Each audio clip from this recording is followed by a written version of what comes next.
मुस्लिम राजपूत सम्मेलन में उठा जन सैलाब। सैकड़ों गाड़ियों के काफिले के साथ मीरापुर पहुंचे राव नदीम एडवोकेट। कहा दलाल नहीं नेता चुनिए, आधी रोटी खाइए, बच्चों को पढ़ाइए। मुजफ्फरनगर ऑल इंडिया आवाम हिंद पार्टी द्वारा मीरापुर में मुस्लिम राजपूत सम्मेलन का आयोजन किया गया। सैकड़ों गाड़ियों के काफिले के साथ पहुंचे राष्ट्रीय अध्यक्ष राव नदीम एडवोकेट का जगह जगह स्वागत हुआ। ऑल इंडिया आवाम हिंद के राष्ट्रीय अध्यक्ष राव नदीम एडवोकेट के द्वारा मीरापुर मुस्लिम राजपूत सम्मेलन का आयोजन, जिसमें हजारों लोग शामिल हुए। राव नदीम एडवोकेट का सैकड़ों गाड़ियों के साथ काफिला मुजफ्फरनगर शहर के मदीना चौक से चला और चांद तक रोड होते हुए पहले कवाल के बाद बड़ी तादाद में क्यों नहीं बोलता अखिलेश यादव? क्या दिया है आप लोगों को शिक्षा, आर्थिक स्थिति आज क्या है? आप देखिए, क्या मुस्लिम समाज या मुस्लिम लोग या पिछड़ा या अति पिछड़ा इंसान नहीं है देश में? यही लोग देश में इंसान है तो लंबी लंबी गाड़ियों में घूमते हैं, देश का पैसा लूटते हैं और विदेशों में भाग जाते हैं, विदेशों में अपना पैसा इकट्ठा कर रहे हैं। और आप लोग जब भी चुनाव आते हैं इन लोगों की बातों में आ जाते हैं। जैसे एक कहावत है तितर की, हर समाज का एक तितर दलाल घूम रहे हैं सब जगह। आप लोगों को बेवकूफ बनाने के लिए कुछ चंद पैसे लेते हैं दूसरी पार्टियों से और खड़े हो जाते हैं मैदान में और आप लोगों को बहकाते हैं, कहीं जाति के नाम पर, कहीं धर्म के नाम पर। अगर आप लोगों को चाहिए कि आप लोग अपनी शिक्षा की स्थिति, आर्थिक स्थिति और राजनीतिक स्थिति का हित बनाना चाहते हैं तो आप लोगों को समझना होगा और दलालों को दूर करना होगा। मेरी मुस्लिम समाज के जितने भी लोग बैठे हैं यहाँ पर ज्यादातर लोग क्षत्रिय हैं। इनका इतिहास बहुत बड़ा रहा है। इनके वचन की भी एक पहलू रही है। सदियों से, जब से देश भारत कभी बसा होगा तब से मुस्लिम समाज और राजपूत समाज की बहुत वैल्यू रही है। आप लोगों को अपना समझना होगा और जो दूसरे बाकी हमारे साथी हैं या हमारे सहयोगी हैं या देश के नागरिक हैं, हम लोगों को समान अधिकार देना होगा। ये मंच इसीलिए तैयार किया गया है कि आप लोग साथ चले मिलकर और आप लोगों की आवाज सुनी जाए। बहुत हो गया अत्याचार, अब नहीं होगा ये सब। आप लोगों को समझना होगा, जहां भी चुनाव हो आप ध्यान रखो, आप पता करो कौन सा नेता क्या है, कहां से इस पे सोच आ रही है, कहीं दलाल तो नहीं किसी का।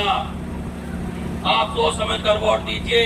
जिस वोट को आप ऐसे ही दे देते हो इसकी बहुत कीमत है, सांसों से भी ज्यादा कीमत है इस वोट की, क्योंकि इस वोट से सरकार बनती है जो हम पे हुकूमत करते हैं। ये वो इसी से बनती है। आपको समझना होगा कि जहां आपको अगर ये शोषण खत्म करना है तो आप लोगों को इकट्ठा होना होगा, संगठित होना होगा और इस सद्भावना मंच को मजबूत करना होगा। जब तक जिस समाज का कोई दल नहीं होता उस समाज का कोई बल नहीं होता। याद रखना इस बात को। धन्यवाद आप सभी। और नदीम एडवोकेट हैं, इनसे हम डायरेक्ट आपको मिलाना चाहते हैं, बात करना चाहते हैं किस तरह का इनका प्रोग्राम है, क्या रहा इनका प्रोग्राम। जी आपका स्वागत है। राव साहब एक बात है, ये सद्भावना मंच का जो आपने आज प्रोग्राम रखा है इसका क्या तात्पर्य है, क्या मामला है? आज देखिए सद्भावना मंच के बैनर तले सद्भावना का प्रोग्राम हुआ है। इस प्रोग्राम में समाज को एक दूसरे के साथ मिलके और संगठित होने का संदेश दिया गया है। हम हिंदू मुस्लिम सब साथ चलेंगे, हिंदू मुस्लिम एकता जिंदाबाद। जैसे चार पार्टियां आपके इसमें जुड़ी हैं तो क्या लगता है चारों पार्टी के जो ये वोटर हैं वो आपके साथ में हैं? हाँ, चारों पार्टियों के वोटर साथ में हैं। आज का दौर में क्या है, दलित, पिछड़ा, अति पिछड़ा मुस्लिम समाज हद से ज्यादा परेशान है। कहीं सुनवाई नहीं हो रही है। पिछले 78 सालों में, लगभग 78 सालों में दलित, पिछड़ा और मुस्लिम समाज को किसी भी प्रकार की शिक्षा व आर्थिक स्थिति में सुधार नहीं हुआ है। और आज सद्भावना मंच पिछड़े वर्ग, अति पिछड़े वर्ग, दलित व मुस्लिम समाज की आवाज उठाने का काम करेगा। जैसे देखा जाए समाजवादी भी एक मुसलमानों के ऊपर राजनीति खेलती है और पार्टी भी ऐसी है, क्या लगता है आप उनको पिछाड़ सकते हैं? अगर आप समाजवादी पार्टी की बात करें, क्या सच में आपको यह सोचना होगा कि समाजवादी पार्टी क्या सच में मुस्लिम की हितैषी है? अगर मुस्लिम की हितैषी होती समाजवादी पार्टी तो 2005 में कांग्रेस की सरकार में मनमोहन सिंह के एक टीम गठित करी गई जिसे सच्चर कमेटी का नाम दिया गया। उस कमेटी में जब उसकी रिपोर्ट तैयार होकर आई तो उस रिपोर्ट में साफ शब्दों में लिखा था कि मुस्लिम समाज की आर्थिक स्थिति और शिक्षा की स्थिति आज दलित से भी बदतर है। क्या किसी राजनीतिक पार्टी ने आज तक मुस्लिम समाज की आवाज उठाई है? आप अगर देखोगे तो भारत देश में 78 सालों से मुस्लिम समाज, पिछड़ा समाज, अति पिछड़ा समाज, शोषित वर्ग है। हर जगह इनका शोषण हो रहा है, हर जगह मॉब लिंचिंग हो रही है। क्यों नहीं बोलते अखिलेश यादव? क्या नहीं दिया मुस्लिम समाज ने अखिलेश यादव को? हर चीज दी है। आज देश की तीसरी नंबर की पार्टी बनाई है मुस्लिम समाज ने। आप मुझे बताइए मुस्लिम समाज के लिए क्या क्या अखिलेश यादव ने? आप सभी लोगों से सवाल है, यहाँ पर इतने लोग हैं, ये सभा हो रही है, ये इस मंच की बनाने की जरूरत ना पड़ती। अगर ये पार्टियां भारत के हर नागरिक को बराबर का अधिकार देते हैं, साथ लेकर चलते, इस मंच की जरूरत नहीं थी। इस मंच को बनाने का उद्देश्य बहुत बड़ा है, ये कोई ऐसे ही नहीं बन गया। ये सब लोग जो हैं बहुत भोले हैं, ना समझ है, इतने समझदार नहीं हैं। इनका शोषण हो रहा है। आप अगर देखोगे भारत के पूरे इतिहास को कितनी परेशानी रही है। क्यों नहीं बोलता अखिलेश? क्यों नहीं जयंत चौधरी बोलता मुस्लिम समाज के लिए, पिछड़े समाज के लिए? जो राष्ट्रीय सद्भावना मंच, ये वो मंच तैयार हुआ है जो भारत की राजनीति को नया इतिहास रच के दिखाएगी और भारत की राजनीति को भी बदल देगी। तो जैसे आपकी बात करें हम, क्या कितना अभी तो समय थोड़ा ही है ना, आने वाले इलेक्शन करीब है, तो क्या लगता है इतने समय तक आप अपने आपको एक मजबूत संगठन बना पाएंगे? हाँ, मजबूत संगठन हम बना पाएंगे और हमारी साथ मुस्लिम समाज से अलग भी पिछड़ा वर्ग, अति पिछड़ा वर्ग अपनी पूरी ताकत के साथ खड़ा है। और पिछड़े वर्ग को मैं कहना चाहता हूँ, अपील करना चाहता हूँ, मेरे पार्टी के सहयोगी हैं मान्यवर सुखरामपाल साहब, मैं इनकी साथ कंधे से कंधा मिलाकर खड़ा हूँ। हर जगह जहाँ इन्हें मुस्लिम समाज की जरूरत पड़ेगी, अति पिछड़े वर्ग को हम वहाँ पे साथ देंगे, इनका हर जगह साथ देंगे। और बाकी भी पार्टियां हैं हमारी, एक पार्टी राष्ट्रीय हरित पार्टी के नाम से है और एक असली पार्टी के नाम से है जो हमारी साथ है। और 8-10 पार्टियां बहुत जल्दी इस गठबंधन के साथ आने वाली हैं और ये गठबंधन बहुत जल्दी भारत की सरकार को और इन पार्टियों को जिन्होंने इन लोगों का शोषण किया है बहुत जल्दी बहुत बड़ा संदेश दे देंगे और मीरापुर विधानसभा पर चुनाव लड़ेंगे। बहुत बहुत शुक्रिया। और ये थे राव साहब, मिलते हैं अगले न्यूज़ के साथ।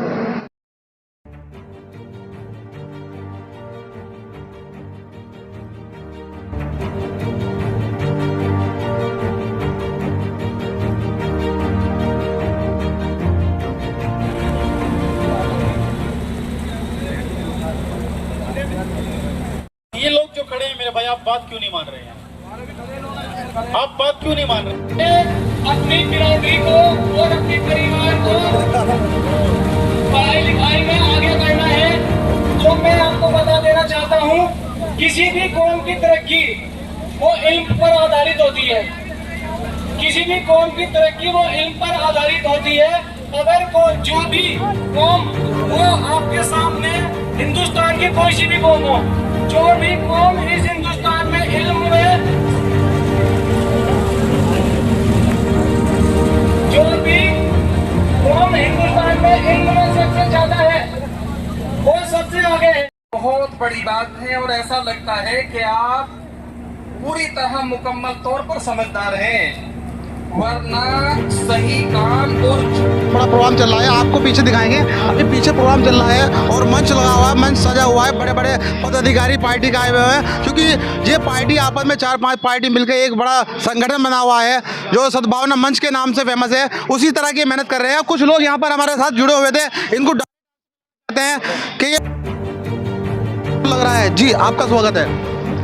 जी क्या नाम आपका? मेरा नाम रामधन कश्यप एडवोकेट है। अच्छा एडवोकेट साहब, जैसे ये पीछे जो प्रोग्राम चल रहा है, क्या प्रोग्राम है, किस वजह से आप आए यहाँ? आज हम लोग आए हैं 4 पार्टियों का जो है सम्मेलन, ये उन 4 पार्टियों को मिलाकर ही सद्भावना मंच बनाया गया है। उस सद्भावना मंच में आवाम हिंद पार्टी, जिसके राष्ट्रीय अध्यक्ष हमारे नदीम राव एडवोकेट जी हैं, भारतीय हरित पार्टी जिसके अध्यक्ष हैं डॉक्टर राजवीर पाल जी, एक मजदूर किसान पार्टी जिसके राष्ट्रीय अध्यक्ष सुखराम पाल कश्यप, और एक असली पार्टी जिसके राष्ट्रीय अध्यक्ष मोहम्मद अली अंसारी जी हैं। आज ये जो सम्मेलन है, चारों पार्टियों के और क्षेत्र के तमाम लोग यहाँ उपस्थित हैं।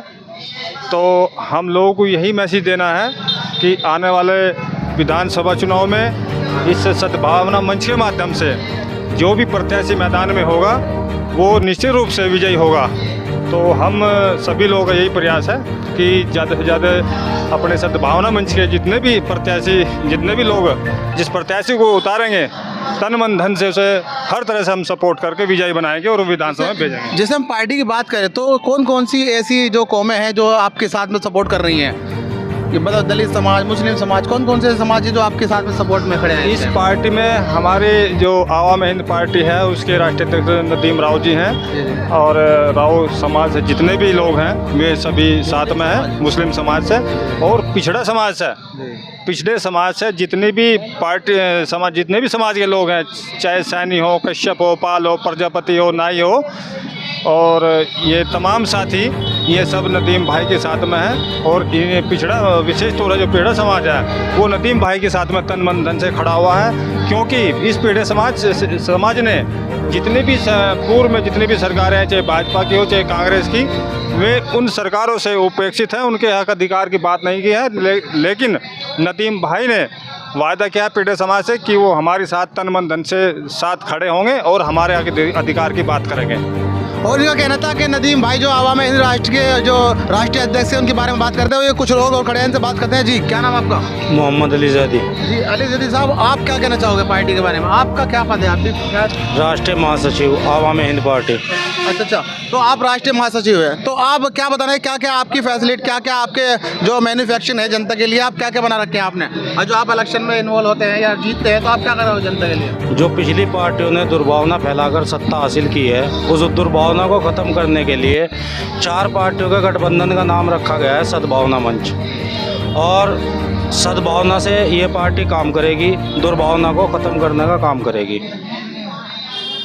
तो आप ये बताना चाहें किस तरह का आपको सपोर्ट मिल रहा है, जैसे आप जनता के बीच में घूम रहे हैं, क्या लग रहा है आपको कि भारत पर मिल पा रहा है? जनता का पूरा सपोर्ट मिल रहा है, हमारे पूरा सपोर्ट हमारे साथ है। और क्षेत्र की सभी बिरादरी, 36 बिरादरी हमारे साथ हैं। कश्यप समाज भी, कश्यप समाज की एक पार्टी है मजदूर किसान यूनियन पार्टी, इसके राष्ट्रीय अध्यक्ष सुखराम पाल कश्यप जी हैं और उनका भी समर्थन है सद्भावना मंच को। तो आप ये बताइए कि जैसे आने वाले चुनाव हैं, उपचुनाव, क्या इसमें आप इन्वॉल्व होंगे इसमें अपने? हाँ जी, उपचुनाव में सद्भावना मंच की ओर से प्रत्याशी उतारा जाएगा जी। तो जैसे जाएगा उत्तर प्रदेश के अंदर 10 सीटें ऐसी हैं जिन पर उपचुनाव होने की तैयारी चल रही है, तो क्या 10 की 10 सीटों पर उतरेंगे? नहीं, सिर्फ मीरापुर विधानसभा पे जी, मीरापुर विधानसभा पे प्रत्याशी उतारेंगे।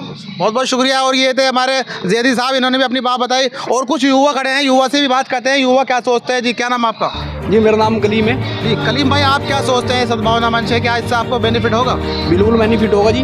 गरीबों की आवाज़ उठाने का काम कर रहे हैं भाई नदीम जी, जो राष्ट्रीय अध्यक्ष है आवाम हिंद पार्टी के। और मैं गाँव मांडी जिला मुजफ्फरनगर से आया हूँ, मुस्लिम समाज से, मुस्लिम जाट समाज है हमारा।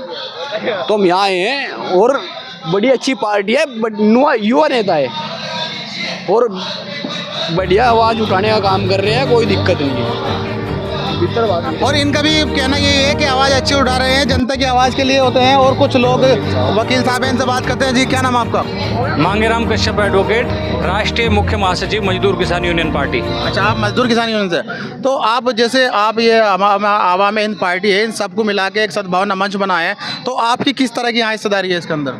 इसमें हिस्सेदारी बराबर की हिस्सेदारी है। जो चार पार्टियां हैं, चारों पार्टी मिलकर बराबर बराबर काम कर रही हैं और सब ने मिलकर एक सद्भावना मंच बनाया है, क्योंकि अकेले तौर पर कोई भी पार्टी इस स्थिति में जीतने की उम्मीद नहीं है। कोई भी पार्टी, तो सब पार्टियां बनी हुई हैं।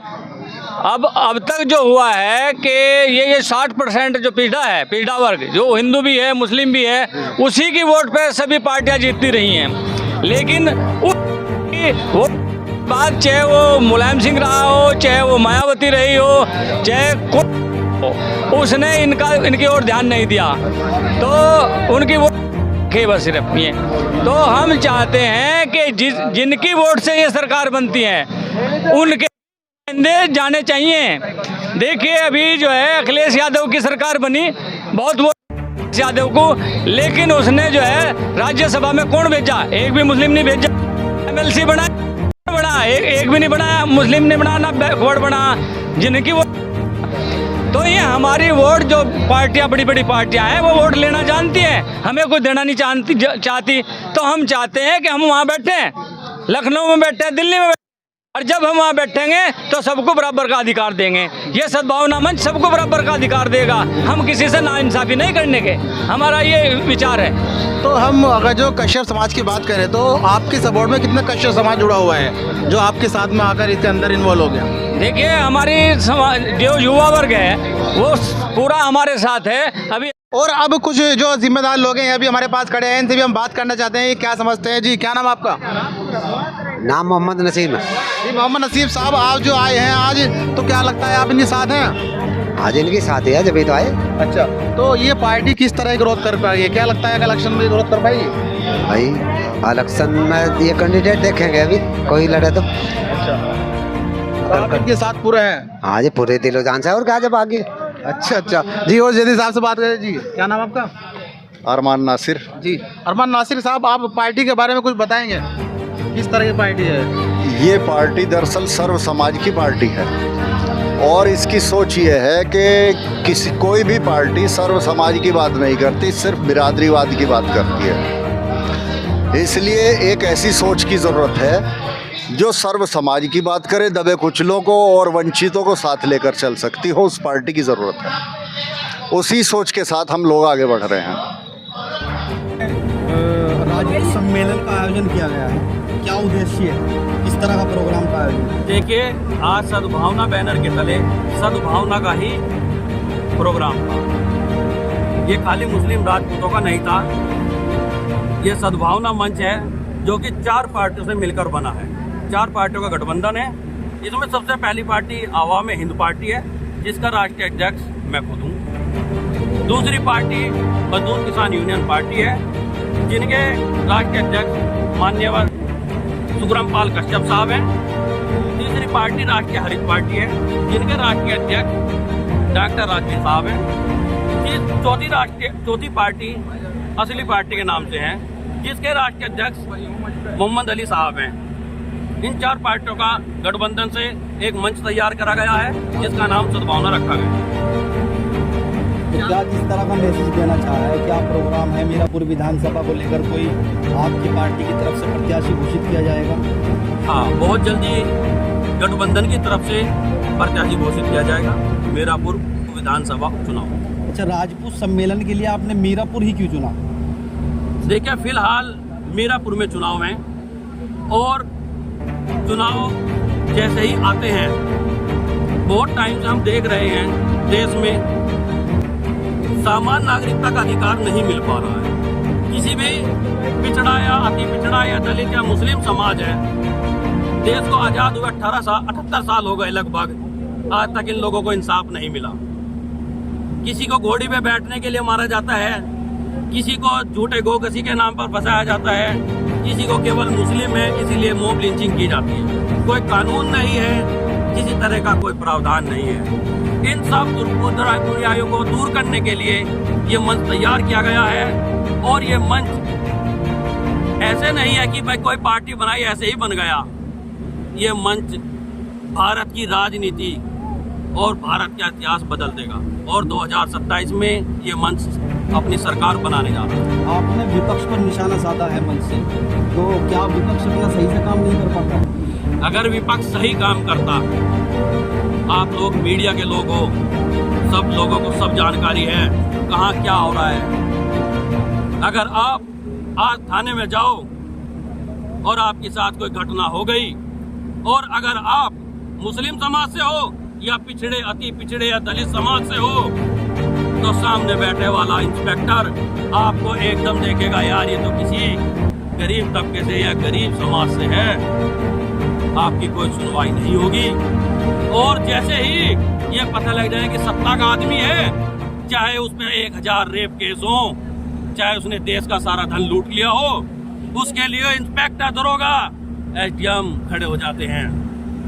आप लोगों को जानकारी है इसकी। इन सब असमानता को खत्म करने के लिए ये मंच तैयार किया गया है। किस तरह का संदेश देना चाहेंगे? मैं भारतवासियों से अपील करना चाहता हूं, आज देश के हालात बहुत खराब हैं। हिंदू मुस्लिम तो छोड़िए, इन लोगों के बहकावे में मत आइए और गठबंधन में रहिए, एक दूसरे के साथ चलिए कंधा से कंधा मिलाकर। इस देश में हिंदू भी रहते हैं, मुस्लिम भी रहते हैं, सिख भी रहते हैं, ईसाई भी रहते हैं, सब हमारे भाई हैं और सबका खून लाल है, सबका रंग एक ही है, खून का अलग अलग नहीं है। तो फिर ये असमानता कैसी, क्यों हो रही है असमानता? क्यों नहीं बोलते राष्ट्रीय अध्यक्ष पार्टियों के